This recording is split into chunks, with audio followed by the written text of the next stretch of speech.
As we head into peak wedding season, a.k.a. summertime, today's Money Watch looks at some financial topics every couple should talk about before they say I do. Not an easy conversation, but the good news is many couples are, in fact, having that difficult conversation. A survey from the wedding planning website The Knot finds that 86% of millennial couples, anyway, are talking about finances before engagement, in fact, and it goes up to 90% for Gen Z couples. CBS News business analyst Jill Schlesinger joins us now. And Jill, I think the really hard part is actually beginning the conversation. So what tips do you have for people getting started? Well, first of all, this often, as we see with the younger folks, it takes place when you're starting to cohabitate. And so we have real conversations about it.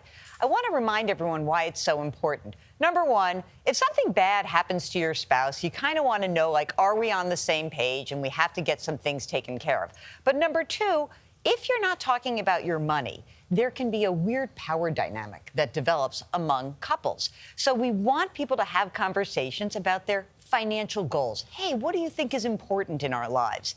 Number two, we're going to share information. Yeah. What does that mean? What kind of debt are you bringing into this marriage? What are our credit ratings? Really important, because if you're going to go get a mortgage, this is important. How much are we earning? What's your savings habit? What about your investing? What about your risk tolerance? These are so important.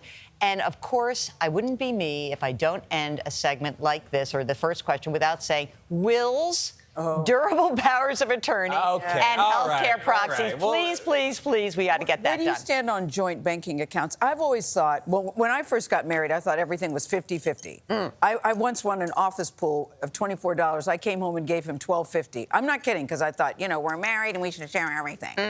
Now I feel you have yours, I have mine, and we have something joint together. Where do you stand on joint banking accounts? I don't have a huge feeling on it. I feel like you must have the conversation. And I think... Is there a right or wrong? No, there is no right or wrong. And what's interesting about it is, I think more people are ascribing to your latter development on this, because you're getting married later, you already have an account. So I think it does make sense for those couples. But I've heard from a lot of people where there's a non-working spouse at home. That's right. Who feels weird about, like, oh, are you going to give me an allowance? Like, that feels strange. Whatever it is, talk about it. Make sure everyone is on the same page. It's an interesting point, because you said something interesting there, that we got married later in life. And so we have entire careers and lives. And so when we came into it, there's transparency here. This is what I make. This is what's in the account. But we've never come to the decision to say, well, let's just combine everything. And I think it might be messy. It can be. And I also think that when we're talking about this topic, we also have to acknowledge that there's a lot of wage disparity when a couple comes together. And that can make it... And Katie was not. But they say in a relationship, he who has the money has the power. Do you think that's true? Not necessarily, because I think that whoever has...